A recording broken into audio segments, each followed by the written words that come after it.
Video.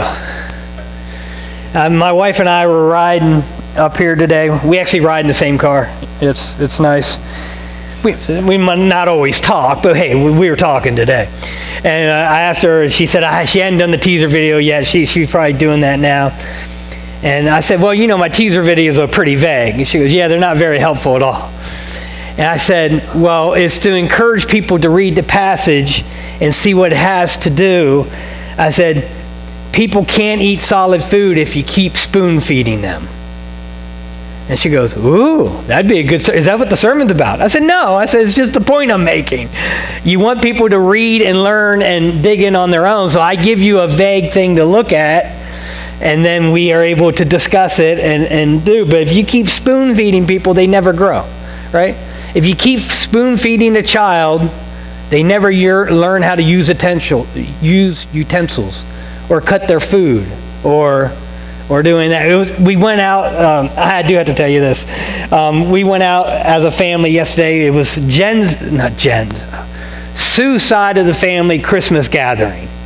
And we went to a Japanese steakhouse with a hibachi grill, and we have Lincoln with us. He's never been to a hibachi grill before. So, Margaret has the same face I was making when we were like, okay, how's this going to work out? And Jen goes, he's only going to eat white rice. So she bought him a side thing of white rice, and he's hearing the guy with the thing, and he starts covering his ears. I'm like, oh, great. Wait till he sees flames, right? And then the flames went up, and he's like, oh, that's scary. And then he's starting to laugh, especially when the guy's chopping up all the food real quick. And of course, I'm encouraging Lincoln to do this when he's at home. Feel free as a guy's flipping food at you and it's hitting the floor. I said, Lincoln, it's okay. So you can throw food on the floor. It's fine. Do whatever you want at home. This is perfect. And of course, the people at the table are laughing. And Jen's like, I don't care if it hits the food. My dog eats it as soon as it hits the floor.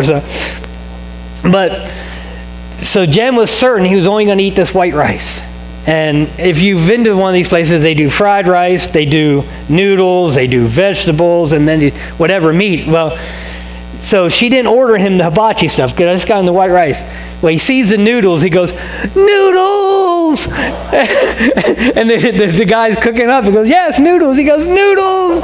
So the guy puts some noodles on his plate, even though he didn't order it. And the guy puts it on his plate and goes, noodles! And he ate all those noodles right up. Barely touched his white rice, but ate all those noodles right up. And my daughter doesn't like Asian noodles. So I was like, see, Jen, he's willing to eat more than you are. So, but it was a fun time. The onion volcano, all is exciting. So anyway, if you did the teaser video, back to, this is what happens when you have ADD. Okay, let's get back to where we were, all right? On my teaser video, I asked you to read the passage, and we talked a little bit about what makes you more comfortable. Consistency or unpredictability? And this answer may vary for everyone. Some people like the idea of a steady routine and knowing that things are going to be a certain way. Other people like the spontaneity of going on the fly and not really sure what's going to happen next approach. And basically, I just described a senior pastor and a youth pastor. Right? And when I told that to Wayne, and Wayne goes, no, I would love for it to be predictable, but that's not youth ministry. But one thing it's a little calmer if you know what to expect next. I probably fall into the comfort of routine. I'm very much a planner. I have my regular routine, almost to the point of OCD. There are certain things I do on a regular basis. I wake up, I do my devotions, take the dog out. I just have my routine. And my routine gets out of whack. I tend to get a little aggravated. I get a little edgy. I'm a little testy. If I can't run a few days in a row, Sue will tell me, go out and run. But hon, there's 6 feet of snow. I don't care. Just go out and run. Because my body, I just get aggravated if my routine gets thrown off too many days in a row. But interesting fact though, on vacation, I prefer not to have anything planned out. I wake up, I still do my routine, my devotions, my workout or whatever, but it's at a more leisurely pace. And if we don't have anything planned to do it the rest of that day, I'm good. I just got to figure out where dinner is. dinner, and if I'm in the mood for ice cream. How many of you tend to eat ice cream more on vacation than you regularly do, right? Yeah, that's just the thing. But if you do something or not do something, if you're fine with it, other people can get out of bed and have no idea what they're going to do next or what they're going to do at all that day. I don't understand how they function, and they probably don't understand how I function with such a rigid routine. But my starting question today wasn't how you plan your day. It was what makes you more comfortable. How many are more comfortable knowing what's going to happen? How many are more comfortable not having a clue what's going to happen? That makes a lot of sense, George. It really does. And I guess not having a clue kind of gives you the opportunity for plausible deniability, right? And also you don't have any responsibility or expectations because you don't have any plans or idea what's going to happen. So it kind of works. But is it comfortable? We're going to look at a psalm today, and it's going to be a long one. And I found comfort in the consistency. And we're going to look at Psalm 136. So Psalm 136. Give thanks to the Lord, for he is good. His love endures forever. Give thanks to the God of gods. His love endures forever.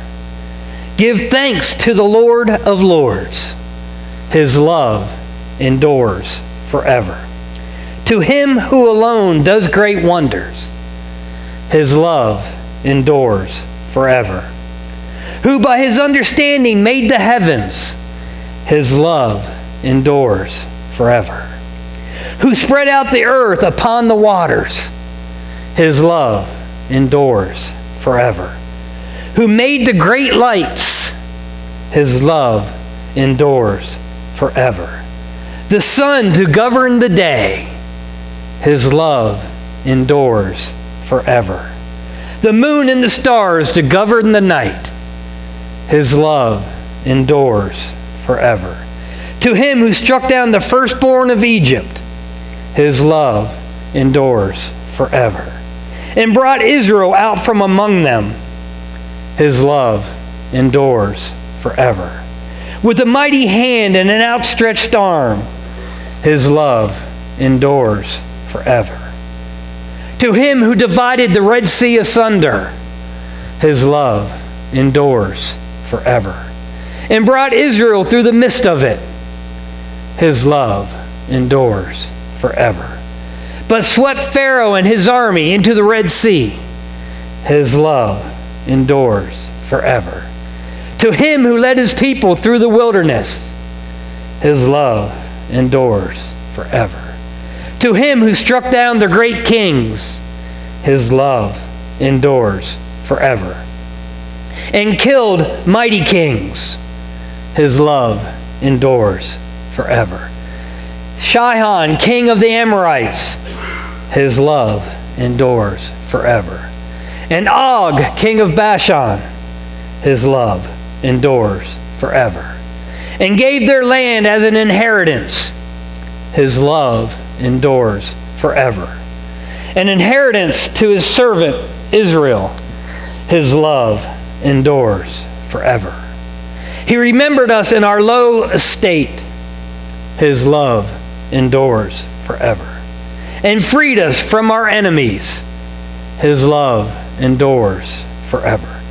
He gives food to every creature, his love endures forever. Give thanks to the God of heaven, his love endures forever.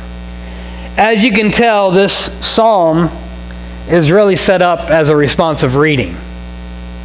You could have joined in at any time, but we kind of see it as a two-part. This psalm, if you read it on your own, you hopefully found out, is recounting the history and the story of Israel. This whole psalm tells that story. So every time they did it as a responsive reading, it would be a retelling of their history. and they are being part of that. It talks about God and his power of creation and being the Lord of Lords. Then it starts telling the different things that Israel went through in their history. From their time of slavery in Egypt, to God leading their escape out of Egypt through Moses, their time of wandering in the desert, to their entering the promised land. The overthrowing of kings and powers, God delivered Israel to the land that he had promised them. And at the end of the psalm, Israel gives thanks that he remembered them, that God remembered them when they were low, when he freed them, and that God also provided for every creature on the earth. And after each verse, we read the phrase, his love endures forever. When we read it in two parts as a responsive reading, because that's how I tried to read it when I read it myself, to me, I'm thinking the second part almost feels like it's our conscience reminding us that God is there. We could also look at the second part as maybe being God's response to us, where God is always saying, I will love you forever. So depending which analogy works best for you, if that second part's our conscience or if it's God's response, there's a consistency there that I find comfort in. And I don't know if anybody else feels that when they read this. To me, it's a powerful thing knowing that God is there all the time, no matter what is going on in my life. For some reason, a lot of people struggle with the concept that God is always there. No matter how bad our life is at the moment, or how terrible something that we may be going through, his love endures forever. He is still loving us and will continue to love us when we come out of the other side of that storm. And it's interesting, the last few weeks, our church has been hit with a lot of storms, with health issues, funerals, and people passing. And as we continue to pray for those who are on the prayer list, and that prayer list is starting to grow, we know that his love endures forever. And it will still be there when we come out of that storm. When life is going well and we think everything's under control, God could laugh at us. But instead he just says with a smile, my love endures forever. If it's teenage drama, work-related stress, trying to pay the bills, wondering where the next meal will come from, or mourning the loss of loved ones, his love endures forever. And we need to understand the power and the comfort that comes from that consistency. No matter how low our life is or how high it might be, God is there because his love endures forever. Too many times people say that God's not there, or he didn't help me when I was going through whatever trouble that they may be going through, but he never left. Too often we move away from God. We turn our backs on God and wonder what happened. His love endures forever means that God is not going anywhere. If we don't feel as close to God as we did before, we just need to realize God is not the one who moved. So I like this psalm because as I read it, it was just comforting knowing that God is always there. No matter what I may be going through or how much I think I can do on my own. How many of you get cocky and think you can do a lot of things on your own? Right? Well, God still loves us even though he knows we're being an idiot, right? And he goes, okay, I'll let you get by with this one. You're going to realize, but yeah, go whatever. And how many times we've done things and we thought that God would not be happy with what we did. Guess what? He was there. Because his love endures forever, and it loves even when we slip up. We just need to understand that the love God has for us doesn't leave us every time we disappoint him. Just like your love of a child doesn't leave them every time they disappoint you. Right?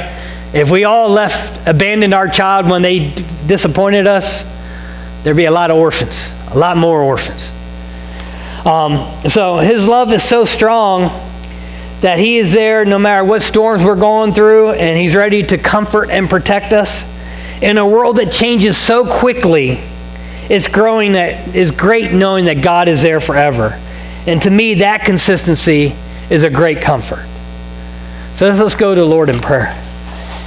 Dear Heavenly Father, as we looked at this psalm that really is a great responsive reading,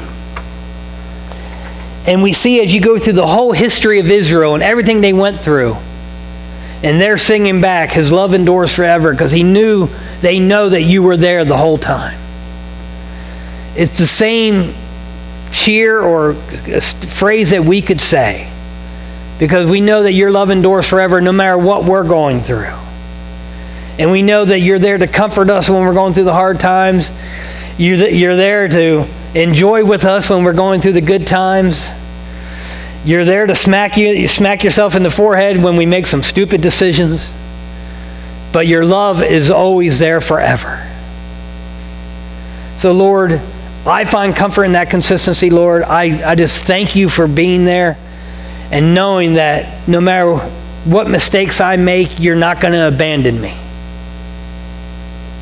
Because his love endures forever. Amen.